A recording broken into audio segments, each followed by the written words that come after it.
Hero আলমকে জোর করে এফডিসিতে ঢোকালো নিরাপত্তা কর্মীরা। বাংলাদেশের চলচ্চিত্র শিল্পী সমিতির নির্বাচনকে ঘিরে উত্তেজনা চলছে এফডিসিতে। নির্বাচনকে ঘিরে কঠোর নিরাপত্তা ব্যবস্থাও রয়েছে সেখানে। তবে এসব নিরাপত্তা বলয় ভেদ করে এফডিসিতে ঢুকলেন হিরো আলম। আজ বৃহস্পতিবার বিকেল ৩টার দিকে মোটরসাইকেলে করে হিরো আলম এফডিসিতে প্রবেশ করেন। এফডিসিতে প্রবেশ করার সময় গেটে থাকা নিরাপত্তা কর্মীরা তার পরিচয় জানতে চান এবং সে সময় তিনি মাথায় থাকা হেলমেটটি খুলে ফেলেন। আর ঠিক ওই মুহূর্তে সেখানে থাকা উপস্থিত ভক্ত দর্শকরা তাকে ঘিরে সেলফি তুলতে ব্যস্ত হয়ে ওঠেন।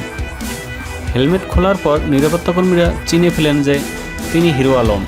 এফডিসির মূল ফটকে হিরো আলমকে ঘিরে লাগা জটলা কাটাতে নিরাপত্তা কর্মীরা তাকে জোর করেই এফডিসির ভিতরে ঢুকিয়ে দেন।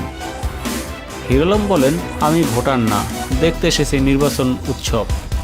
ভেতরে ঢুকতে নিরাপত্তা কর্মীরা হিরো আলমের কাছে কার্ড দেখতে চেয়েছেন কিনা এমন প্রশ্নের জবাবে হিরো আলম বলেন, ভক্তরা আমাকে ঘিরে যেভাবে জটলা তৈরি করেছে এবং পুলিশ সদস্যরাও জানে আমি অভিনেতা, তাই শিল্পী পরিচয়টুকু আর দিতে হয়নি আমাকে।